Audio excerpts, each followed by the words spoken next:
परिचय। अर्चिता, क्या तुम्हें पता है कि जब हम किसी पौधे का निरीक्षण करते हैं तब हम देखते हैं कि प्रत्येक पौधे में जड़, तना और पत्तियां पाई जाती हैं। पौधे में पुष्प और फल भी होते हैं। हाँ, जड़ों के गुण, उनके प्रकार, रूपांतरण और उनके कार्यों के विषय में हम पहले ही चर्चा कर चुके हैं। अब हम तने के विषय में अध्ययन करेंगे।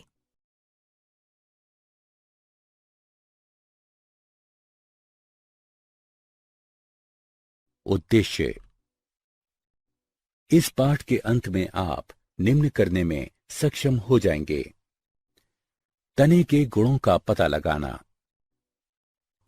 तने के प्रकारों का अध्ययन करना, घटे हुए तने के रूपांतरणों को पहचानना,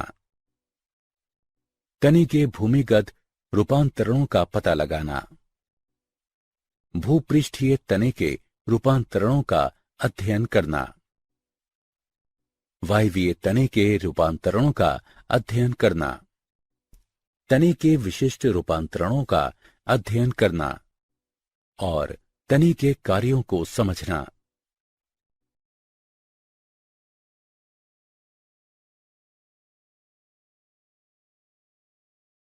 तने के गुण। तना अक्ष का बढ़ता हुआ भाग है जो शाखाएं, पत्तियां, पुष्प तथा फलों को धारण करता है। जब तना शैशव अवस्था में होता है तब वो प्रायः हरा होता है तथा बाद में वो काष्ठीय तथा गहरा भूरा हो जाता है। तना संवहनी पौधे की दो मुख्य संरचनात्मक अक्षों में से एक होता है। ये अंकुरित बीज के भ्रूण के प्रांकुर से विकसित होता है।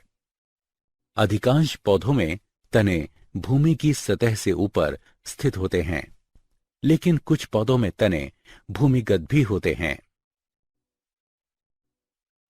तना सामान्यतः गांठ तथा पोरियों में विभक्त होता है। गांठों में कलिकाएं पाई जाती हैं जो वृद्धि करके एक या अनेक पत्तियां, पुष्पक्रम, शंकु या अन्य तनों का निर्माण करती हैं।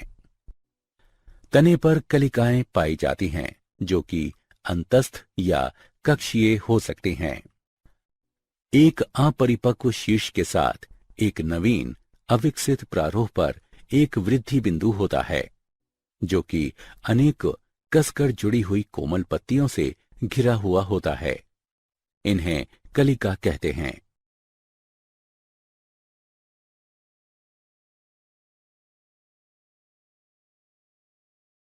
तने का शाखा विन्यास।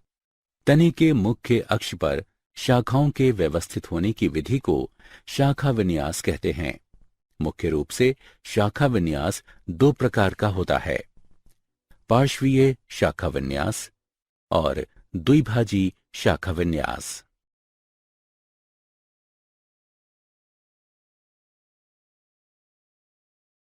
पार्श्वीय शाखा विन्यास।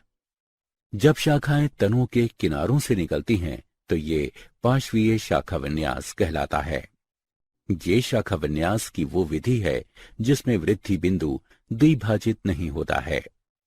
शाखाएं कक्षीय कली की गांठों से उत्पन्न होती हैं। ये दो प्रकार का होता है, असीमाक्षी और ससीमाक्षी। असीमाक्षी। जब तना अंतस्थ कलिका द्वारा अनिश्चित वृद्धि करता है, मुख्य तने की पार्श्वीय शाखाएं अग्र अभिसारी अनुक्रम में शीर्ष की तरफ लगातार वृद्धि, पुरानी शाखाएं आधार की तरफ तथा नई शाखाएं शीर्ष की तरफ व्यवस्थित होती हैं। इस शाखन के परिणाम स्वरूप पौधा शंकुरूप या पिरामिड के आकार का दिखाई देता है। ससीमाक्षी। जब मुख्य तने की वृद्धि निश्चित होती है, मुख्य तना पार्श्वीय शाखा उत्पन्न करता है जो कि मुख्य शीर्ष से अधिक शीघ्रता से वृद्धि करती है। इस शाखन के परिणाम स्वरूप पौधे का विस्तार होने लगता है तथा वो गुंबद के आकार का हो जाता है।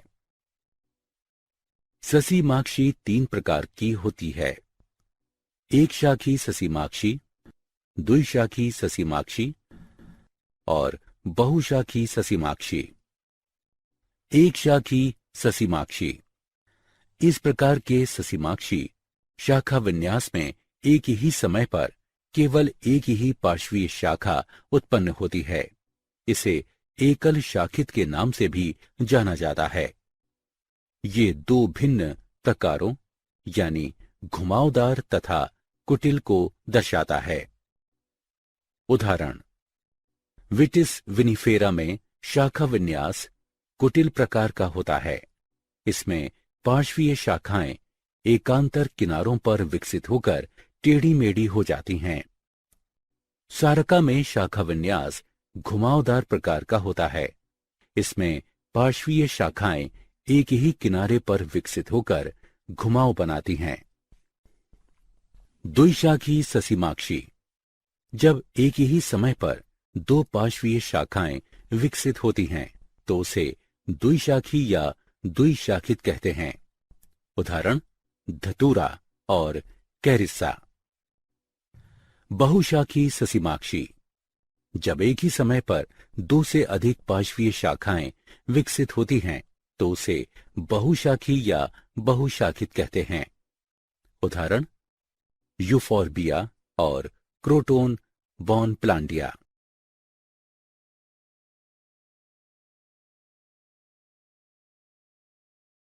द्विभाजी शाखा विन्यास। जब अंतस्थ कली कांटेदार तरीके द्वारा दो द्विशाखित शाखाओं में विभाजित हो जाती है तो इसे द्विभाजी शाखा विन्यास कहते हैं। ये सामान्यतः अपुष्पियों तथा कुछ आवृत बीजी इनमें पाया जाता है, जैसे पाइन यानी पेंडेनस, क्लिनोगाइन यानी डिकोटोमा इत्यादि।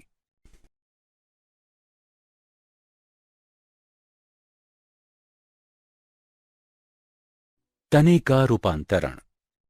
सामान्य कार्यों के अतिरिक्त अन्य कार्यों को करने के लिए रूप में परिवर्तन करने को रूपांतरण कहते हैं। वास स्थान के आधार पर तने 3 वर्गों में रूपांतरित हो सकते हैं। तने का भूमिगत रूपांतरण, तने का भूपृष्ठीय रूपांतरण और तने का वायवीय रूपांतरण।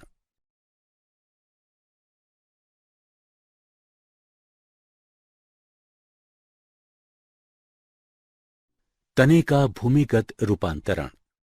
भूमिगत तने भूमि की सतह के नीचे स्थित होने के कारण स्वयं को मौसम की प्रतिकूल परिस्थितियों तथा जंतुओं के आक्रमण से बचाते हैं तथा ये संचित भोजन के लिए भंडार गृहों की भांति तथा कायिक प्रवर्धन में सहायक हैं। इनके तने प्रकृति में भेद, गांठ तथा पोरियों की उपस्थिति, गांठों पर शल्क पत्रों की उपस्थिति, शल्क पत्र के कक्षों में कक्षीय कलिकाओं तथा एक अंतस्थ कलिका की उपस्थिति के द्वारा ज्ञात किया जा सकता है। भूमिगत तने 4 प्रकार के होते हैं: प्रकंद, कंद, शल्ककंद तथा कौर्म। प्रकंद। प्रकंद एक मोटा क्षैतिज वृद्धि वाला तना है जो सामान्यतः खाद्य पदार्थ को संचित करता है।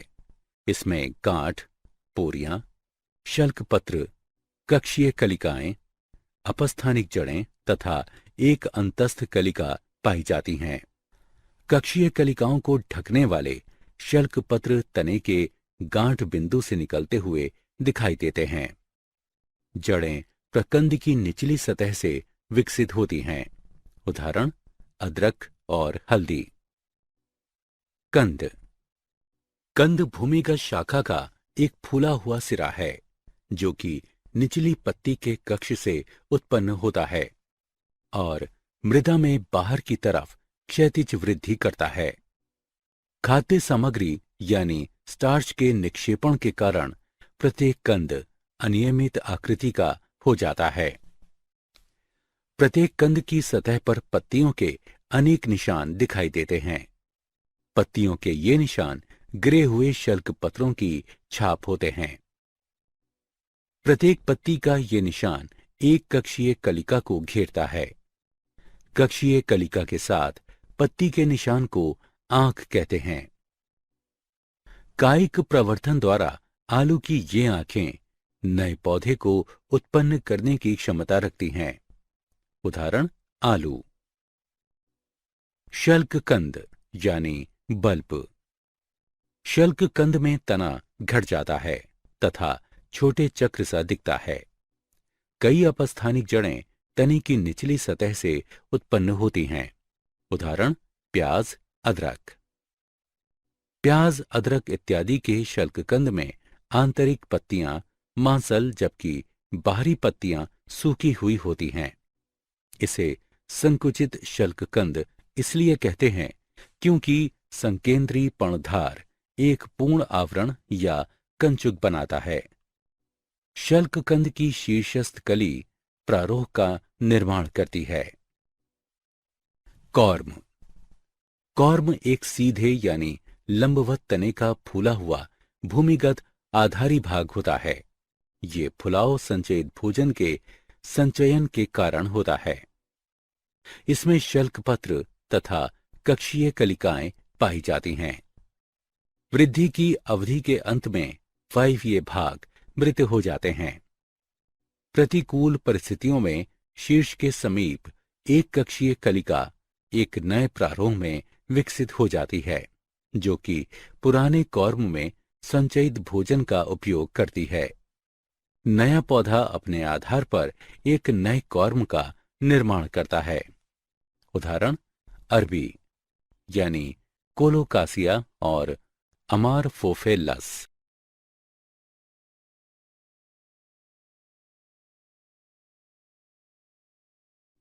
तने का भूपृष्ठीय रूपांतरण। कुछ पौधों में कायिक जनन के लिए भूपृष्ठीय तने रूपांतरित हो जाते हैं। भूपृष्ठीय रूपांतरण निम्न प्रकार के होते हैं: ऊपरी भूस्तरी, भूस्तरी, चूषक तथा भूस्तरिका यानी ऑफसेट। ऊपरी भूस्तरी। ऊपरी भूस्तरी पार्श्वीय शाखा के रूप में तने के आधार से उत्पन्न होता है तथा मृदा की सतह पर फैलता है। ये गांठ तथा पोरियां विकसित करता है। प्रत्येक गांठ पर ऊपरी भूस्तरी नीचे जड़ तथा ऊपर पत्तियां उत्पन्न करता है। इस विधि से मात्र पादप से अनेक ऊपरी भूस्तरी निर्मित होते हैं तथा वे भूमि पर सभी दिशाओं में फैल जाते हैं। यदि ऊपरी भूस्तरी के विलगन यानी पृथक होने में यदि कोई क्षति होती है तो टूटे हुए भाग एक स्वतंत्र पौधा बनाने की क्षमता रखते हैं। उदाहरण ऑक्चेलिस, फ्रेक्रिया, सेंटेला अस्टाटिका। भूस्तरी। भूस्तरी में पार्श्वीय शाखाएं पाई जाती हैं जो कि भूमिगत तने से निकलती हैं। भूस्तरी मृदा में दूरी बनाए रखने के लिए क्षैतिज दिशा से बाहर की तरफ वृद्धि करती हैं। अंततः उनका सिरा अंतस्थ कली यानी भूमि से ऊपर निकल आता है तथा एक नए पौधे में विकसित हो जाता है। ऊपरी भूस्तरी चूषक या कोई आराध्य शाखा जो कि जड़ों का निर्माण करती है भूस्तरी कहलाती है। उदाहरण अरबी यानी कोलोकासिया। चूषक। एक पार्श्वीय शाखा जो कि भूमि की सतह के समीप से उत्पन्न होती है, भूमि के अंदर कुछ दूरी तक चलती है, अपने सिरों को मोड़ लेती है तथा एक नया पौधा उत्पन्न करती है, चूषक कहलाती है। उदाहरण क्राइसेनीथमम।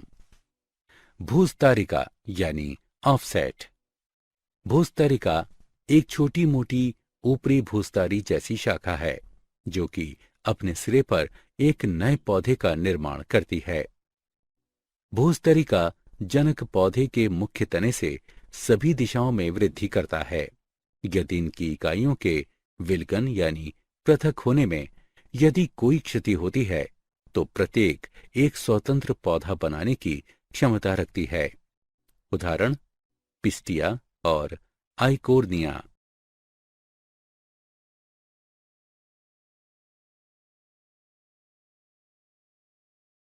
तने का वायवीय रूपांतरण।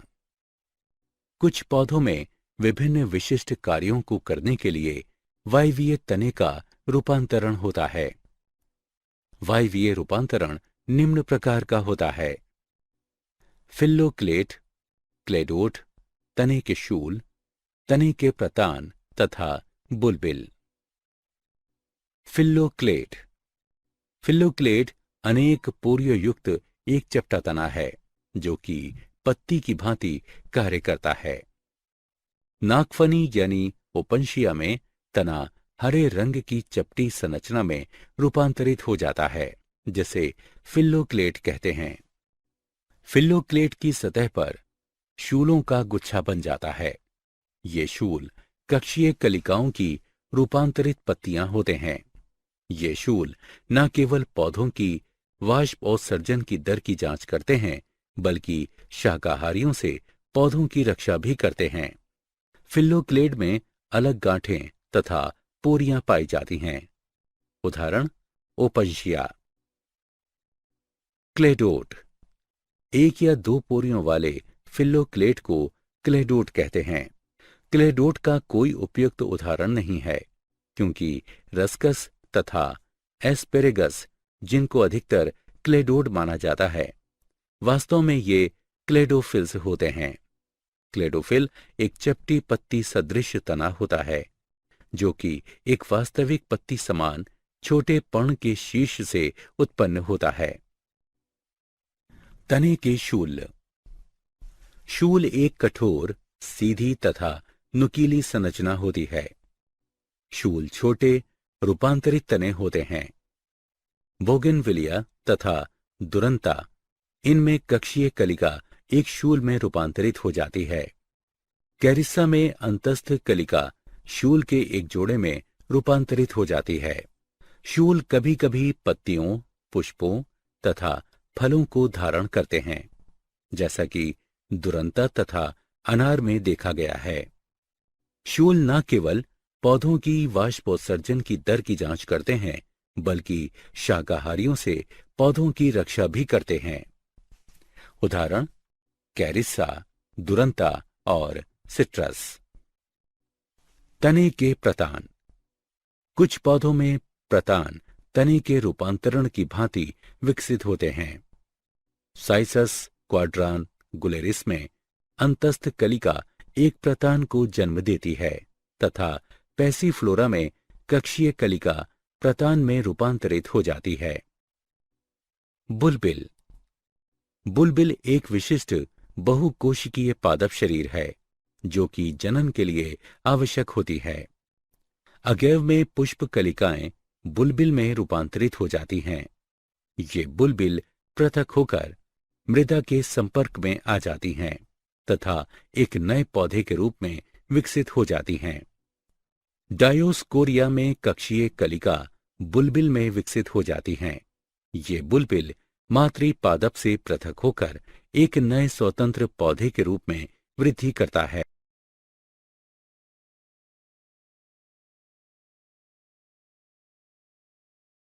तने के प्राथमिक कार्य। तने के कार्यों के प्रकार निम्न हैं: प्राथमिक या मुख्य कार्य, द्वितीयक या सहायक कार्य। तने का प्राथमिक या मुख्य कार्य पत्तियों, पुष्पों तथा फलों को पकड़कर रखना तथा उन्हें सहारा देना है। तना जल तथा खनिजों को जड़ों से पत्तियों, पुष्पों तथा फलों तक संवाहित करता है। पत्तियां तने से इस प्रकार उत्पन्न होती हैं कि वो मुख्य कार्यों जैसे सूर्य के प्रकाश को ग्रहण करना तथा गैसीय विनिमय को करने में सक्षम हो जाती हैं। परागण तथा निषेचन की प्रक्रिया को सुविधाजनक बनाने के लिए तना पुष्प तथा फलों को धारण करता है।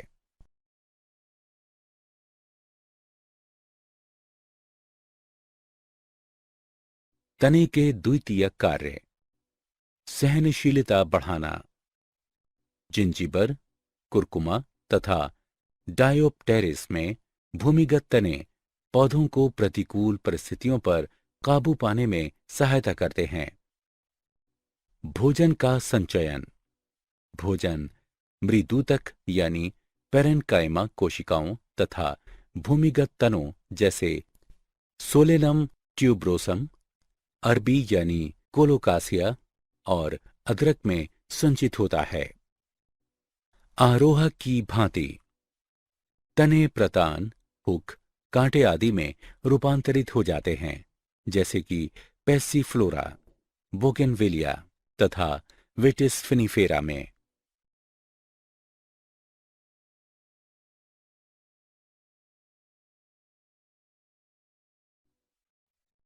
प्रकाश संश्लेषण।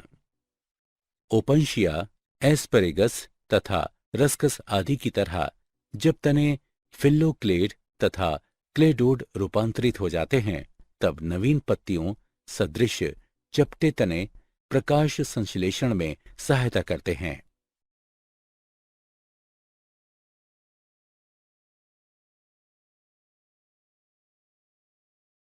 तने के द्वितीयक कार्य यानी कायिक प्रवर्धन। ऊपरी भूस्तरी जैसे घास में, भूस्तरी जैसे स्ट्रॉबेरी में, भूस्तरिका जैसे आइकोर्निया में तथा भूमिगत तने जैसे आलू अदरक में तने कायिक प्रवर्धन के लिए प्रयोग में लाए जाते हैं।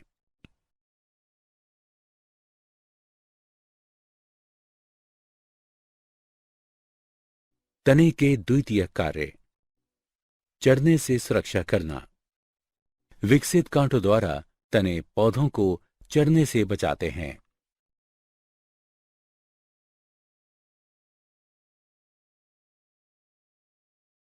क्या आप जानते हैं काष्ठीय आरोहक यानी कंटकरोही या लता को लियाना के नाम से भी जाना जाता है। वायवीय तने का मोटे भाग को कूट बल्ब यानी स्यूडो बल्ब के नाम से भी जाना जाता है तथा ये ऑर्किड में जल तथा अन्य पदार्थों का संचय करते हैं।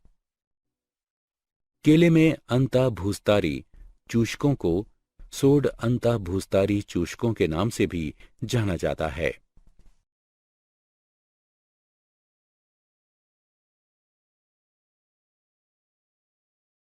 सारांश। आइए हमने जो कुछ सीखा है उसे संक्षेप में दोहराएं। प्रारोह तंत्र तने, पत्तियों, पुष्पों तथा फलों में विभक्त होता है। तने के मूलभूत आकारिकी लक्षणों के अंतर्गत गांठों तथा पोरियों, बहुकोशिकीय रोम की उपस्थिति शामिल है। तना धनात्मक प्रकाशा अनुवर्तक होता है। विभिन्न कार्यों जैसे भोजन का संचय, कायिक प्रवर्धन तथा सुरक्षा को करने के लिए तना रूपांतरित हो जाता है।